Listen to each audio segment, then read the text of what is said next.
Hi, and welcome to the first Saturday Brunch podcast of the year and the first Sunday Lunch Project podcast of the year. I hope you had a great holiday season, however you celebrated it, wherever you were. And I have a fantastic interview, and it's a returning interview from Peter Taylor. I think it's becoming a habit. We're going to have him every January, maybe. And he's a partner in crime, I was going to say there. His co-author, Susie Palmer-Trew. Entertaining interview, very entertaining. I giggled a lot and laughed a lot. And I'm going to shut up and let you get on with it. And I'll speak to you later. Bye. So today on the Saturday Lunch Brunch podcast, Saturday Brunch podcast, should I say, I've got a returning guest and an award-winning guest, and I'm expecting to have trouble with both of them. But first, Happy New Year to you both. And rather than introducing you both, I thought I would ask you to introduce each other. So, Peter, do you want to introduce Susie Palmer-Trew? Oh, it certainly will. And I love the introduction there where you said, someone's returning and had an award. And obviously that is me. But Susie Palmer-Trew, yes, she is actually, I have to admit, an award-winning project professional, and I'm not. And she is director of change and improvement at the Open University, and I'm not. And in her own words, she just likes to get shit done in a world tied up in red tape. And we met in Athens, and we kind of hit it off in a really interesting way. And so that's Susie. And Susie, would you like to introduce Peter? Not particularly. So I could do Peter in his own words. He reckons he's the most entertaining project speaker. But that's not my words. Well, it's the word you cycle through quite a lot. Peter is, in many senses, a wonderful human. He's been doing projects and change stuff a lot longer than me. He's got more war stories. He's got more adventures. He's got more terrible jokes than what you could possibly ever wish to get your hands on. But he's got phenomenal background. He's got a brilliant reputation. He hustles every single conference going. So most people who are listening to this probably know of him. Everybody in the world is connected to him in some way, shape or form. The best thing about Peter is probably Juliet. And obviously our book, the next best thing about Peter.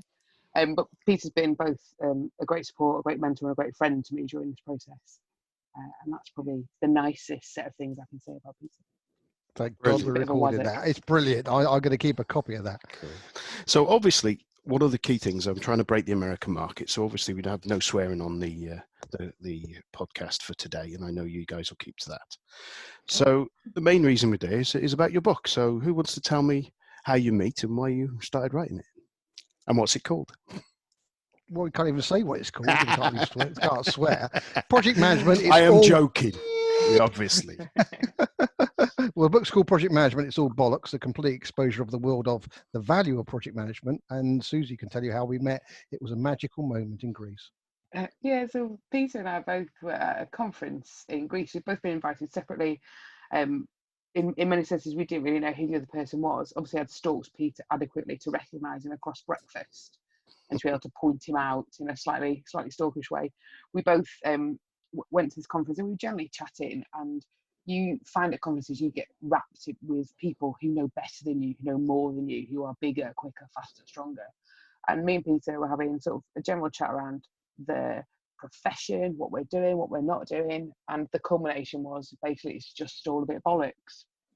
And there was a casual quip that we should write a book about that, and at which point I went, yeah, see you later, go and get on your plane.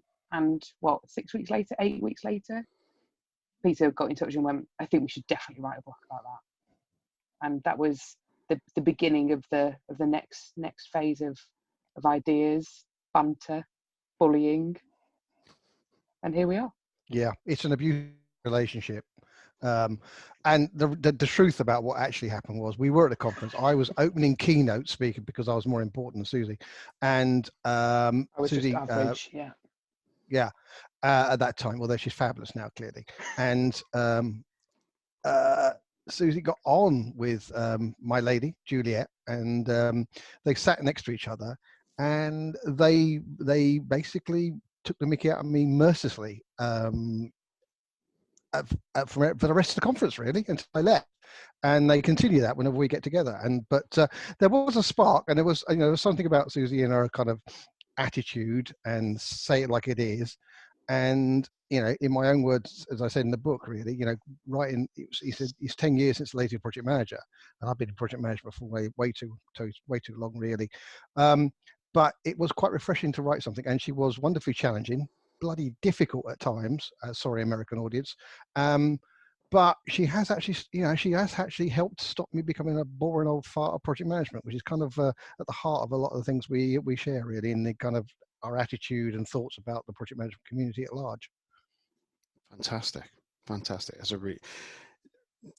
I seem to recall you saying when we spoke last year, Peter, that you were looking at doing a collaboration book, and obviously it was this book. So when was it that you guys first bumped into each other? Then when was it? Was it last year before? Must have been year before. Year before. Yeah. Was it April, May time, something like that? Oh, right. So this has been a good 18 months in its growth for the book. Well, Susie had a baby in the meantime, which kind of kind of threw a bit of a wobbler in the whole sort of timeline. Yeah, children always get in the way, don't they? Yeah, they do. I can tell you a story about that, because when we decided, I came back after a few weeks thinking about it, and I put together this kind of humorous thing. People can find it in the book. It's actually in the kind of the makings of a legend at the back of the book, which is a story about all the birth of a legend. But I put that together, and just came back to yes, if you can find a publisher, and then I have to go off and find a publisher, which we did. I was successful in doing. But then we said we got a kind of a framework for the book, and we sat down and said, well, we're going to have to write this. And the first kind of meetings we did, we decided to actually just record it and then get a transcript and then work on that transcript. But at that point, Susan had a young child, Harry, and Harry, I kept getting these transcripts back from the organisation I was using with unknown third party enters conversation, unintelligible, which was very entertaining. That was young joining in and getting quite restless. Brilliant. There's kind of three authors to this book, really. So I started having a read of the book, and I decided to stop as we were going to have this talk, because I thought it would be more entertaining for me to ask stupid questions without any knowledge than try and sort of do a Graham Norton and pretending I'd paid attention when I was reading or something like that. So I thought, one of you tell me, what is it all about? Lady. Who's going to go? Okay. So I think, so obviously it's about project management, and it's around the profession that we work in and the challenges that we face. But I think it's a bit more than that, and it's also a bit less than that at the same time. So it's trying to be a lot of things to a lot of different people, and depending on where you are in your career and where you want to be, it will translate in different ways for you. So the way I describe it in the book is that this is the thing I wish I'd had when I first started my career, when I found out that project management was a thing. It actually came with a job title, and there was a career pathway, and actually hundreds and hundreds of people do this stuff. And it's both the check-in with yourself that says, oh, pull yourself together, don't be a dick, versus and here are some handy ways that you can be better. And it's that balance of actually a bit of a pep talk for people who are struggling doing some of the things that they do, or people who've been doing project roles for quite a while and have grown bad habits and need a little sort of like jab in the ribs to rethink about some of those things, combined with some actual project management skill. I think it's a beautiful thing. Yeah, I would support that in the sense that I think we also both felt that project management just kind of a little bit bloated in some cases. Whenever something like this happens and grows, and project management has grown to that level, you have a lot of stuff around it, and a lot of it seems to be like almost inaccessible except for the wise and the worthy that are the heart of it. And we're kind of really kind of like, well, that's not like that at all. And I talk about the fact that there's still pure project management. There's absolutely change that's at that level of complexity, and there's obviously business as usual. But right in the middle, there is a growing mass, which is what I call projects as usual. We talk about it in the book, but it's kind of, I think this is a book that's aimed at that audience as well. Like people who do projects as part of their day job. They're not necessarily project managers, but they do projects, and I think that's a growing community around the world, and they are not represented by any of the organizations or communities or whatever that's out there, but they're having to do the stuff. And so the essence behind the book is that it is very plain talking, and it's very simplistic in a very positive way, I think, in trying to share some of the core wisdoms that we feel are important in being a successful change agent. Brilliant. So why should someone go on? There's lots of swearing, of course, as well. That's great. Yeah, that's very refreshing. Yeah, they're mostly Susie's swear words, to be fair. They're not all mine. They're not all yours, no.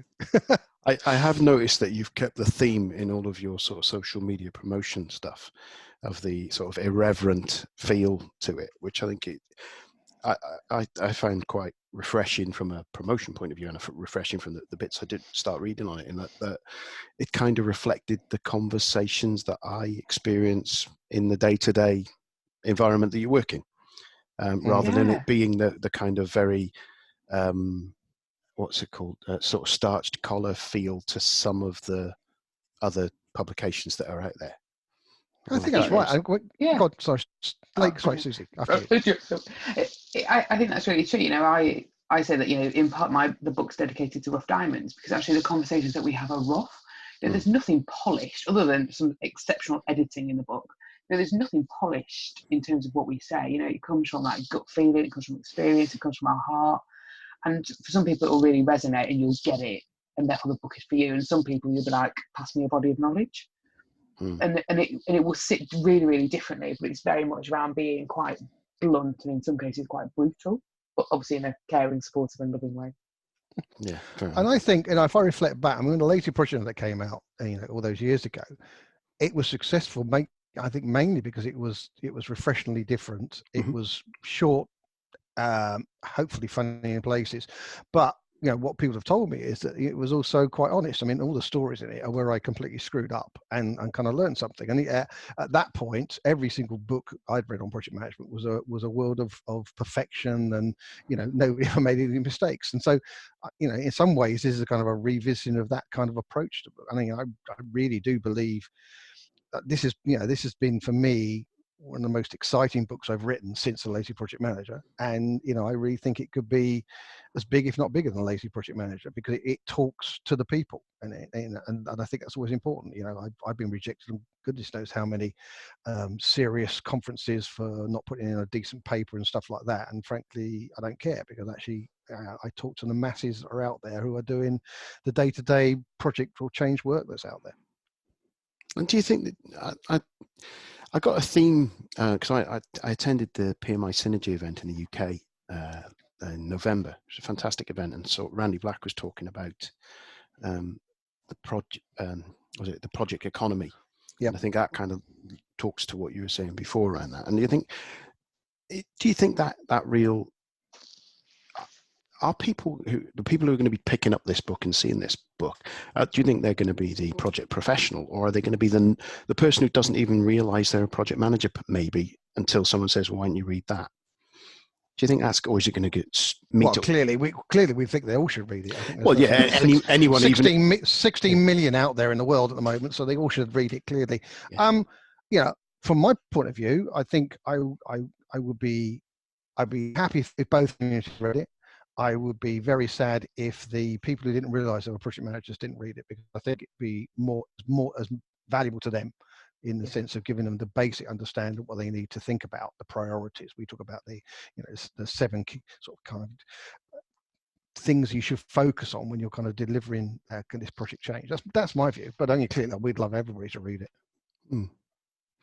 Yeah, I completely agree. I think there's definitely something around, it's the people who don't know that need to know, where you sort of want to slide the book across the table.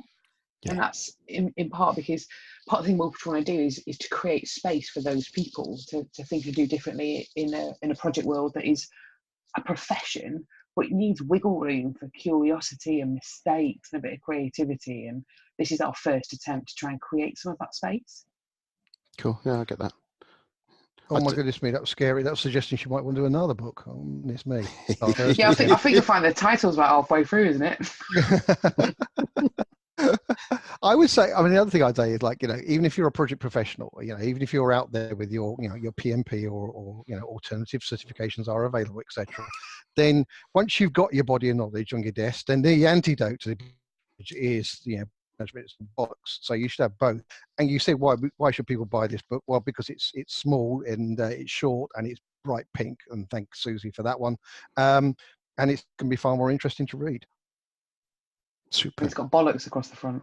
Yeah, Bollocks, she's good to have that sat on your, point. Yeah, I imagine, and maybe this is me just projecting here, but I imagine part of the reason for making it such a bold and attention-grabbing title is that, well, it's sat on people's desks there. People walking past the desk going to pick it up to see what it is. Hopefully, and showcase it on bookshelves, etc. Yeah, I don't think actually the naming was was part of the marketing. Obviously, you know, it's an absolutely brilliant title, and the pink is superb. But it was about being something else. So when we were looking at covers, like the publisher goes, "Here are 12 covers. Pick the one you want." And I sort of was a bit steadfast in my ways and said I didn't want to have like a traditional business text where it had, like, you know, random butterflies on the front or somebody leaning against a wall, I like the lazy project manager. Yeah, you know, it was time for something to be as simple as what we wanted it to be. But the pink was just pure convenience that it was on offer, so I took it. But the title is literally mine and Peter's conversation. You know, we said it's bollocks, and there it began. Mm-hmm. And it's interesting. I mean, you know, bollocks is a wonderful word, and for your American audience, then they need to look it up. Yeah. Because our publishers did try and push back and said, well, we actually like to call it project management. It's all bullshit because it'll be a global audience. And we said, no, bullshit means something completely different. Bollocks is a wonderful word that can be positive and negative, obviously. You know, so you know, we stuck to our guns and they let us publish it, and they enjoyed working with us on the book. I think it gave them a bit of escapism as well, with all the swearing and everything. It's all the rough talk. Yeah, I think you're right. Yeah, so for people who are not British in origin, the dog's bollocks is a very good reference, isn't it? So when you say something is the dog's bollocks, that's good. Yeah. On page 1, in fact, we talk very much about get to the important definition out of the way of what bollocks is, and we talk about the dog's bollocks and stuff like that. So yeah, it's all covered. Yeah, good. It's always clear to make your glossary at the front, isn't it? Like in the PM book, it'll have a detailed glossary. I'm guessing it's the same sort of approach, but using lots of swear words. Yeah, exactly. Oh yeah, I mean, one of my favourite bits of the books is just the table of contents. I mean, I'm just gonna read one section over it. I was going to ask you to say if you just give us an outline of it. So you're giving me the pitch, but what is the outline of the book? Oh no, I'm just going to give you the chapter H. Yeah, brilliant. It talks, you know, under H it says Happy Days, Harvard Business Review, Headless Chickens, Heroes, Hertzberg, and the Hive Mind. And that thing is, I mean, I'll give you the F section because it's quite rude, but it involves frog kissing. But yeah, I mean, it's very eclectic. I think it's a word, probably. Superb. Yeah. That's good. So my questions are kind of run out. I wonder whether there's anything else that you guys want to highlight. Maybe I suppose it's to finish off a little bit, but if someone's going to pick this book up, and I know, as you said, you've made it short and concise, but if you're a lazy sod like me and you were just going to read one chapter, each of you, which chapter would you recommend that person read? I'm going. So I would go for the quick guide, because that's basically the entire book in 300 words. Right. Nice. Yep. Good one. I mean, and I would probably say the same. However, you know, obviously I'd also say, well, you read chapter 1 because you'll be hooked and you'll read the rest of it. No problem at all. Nice. Very good. You can tell Peter sold more books than what I have. Well, even as you were answering that question, it reminded me that in the reason I kind of asked it, and I didn't know that, I was thinking that in the Lazy Project Manager, at the beginning you say skip to the end if you want to, or don't read this bit. I can't remember which bit it was, something like that. It is, yeah, the quick tips to productive lazy having, which actually only came about because when I submitted the manuscript, I was so many words short of what the publishers wanted. Well, I have nothing else to write. I didn't know what to do, so I thought I'll summarize it. and people love that chapter. So yeah, it kind of we're kind of repeating it. Yeah, brilliant. That works. It works for me anyway. So, is there anything else that you guys want to let the audience, all the tens of people who listen to this podcast, anything that you want to say to them about this? We are available for training and presentations, and hopefully in exotic locations. I thought you were going to say exotic costumes then, but well, we could do exotic costumes. Hey, if you pay us, we're doing flamingo outfits or anything. I don't mind. It's pink. Brilliant. We go with a book. We'll turn tricks for cash. and Susie, is there anything else you'd want to say? I think I suppose there are probably two things. One, it's it's only 25 quid, so you might as well buy it. And the other is, if you have an idea to do something like write a book or speak at a conference or do something that feels bonkers at the time, find somebody to support you in doing it and just bloody get on with it. Because both the experience of the doing and the outcome is pretty life-changing. So stop whinging about it, just crack on. Yeah. That's a great piece of advice. That was one of the other phrases. Just crack on is that is going to be the title of a second book. Brilliant. So if people want to get in touch with you two, what's the best way for them to get in touch with you? Well, I'm wildly famous, obviously, and I'm available on lazyprojectmanager.com. It's the best place, and all over LinkedIn. Susie is obviously a little bit more obscure, so I'm sure she might have a small phone number. That I have too many trophies, so I can't maintain websites. The easiest way to get hold of me is probably through LinkedIn, namely because I'm crap at email and I never answer my phone. Right, fair enough. Yeah, and you're pretty responsive on LinkedIn. Yeah, and Nigel, I'm going to tell you another story now. So we were both at the PMI UK Awards for the inaugural awards, and since Susie was potentially up for an award, I mean, she just gives me a hard time all the time about having an award. We had initial discussions whether I was going to be the entertainment or the MC, and I couldn't possibly be the MC because that would put me in a position of having to give her an award, which I really, really, really didn't want to do. Fair enough. But she congratulations to her. She deserved it, clearly. Brilliant. So, guys, I got to say, it's really fun. Thank you very much for coming on to the podcast, and good luck with the book. I'm sure you don't need the luck. I think it's going to be a roaring success, and I'm looking forward to getting around to reading it. So, brilliant. Thank you very much. Thanks, Nigel. Cheers, guys. Bye. Bye. Bye. Well, I hope you really enjoyed that interview. I know I did doing it. It's great fun. The book is available now, and I've got an affiliate link in my blog post and in the bottom of the notes of the show. So please click if you're going to buy it. Grab a copy. I'm sure you will not be disappointed. And well, that's it really. The only thing it really leaves me to say is to remember project management is fun. Oh, and bollocks. If you're interested in sponsoring the show, then please get in touch at sundaylunchpmpod@nigelcreaser.com. Well, it's goodbye from me, Nigel Creaser, and it's goodbye from him, the Sunday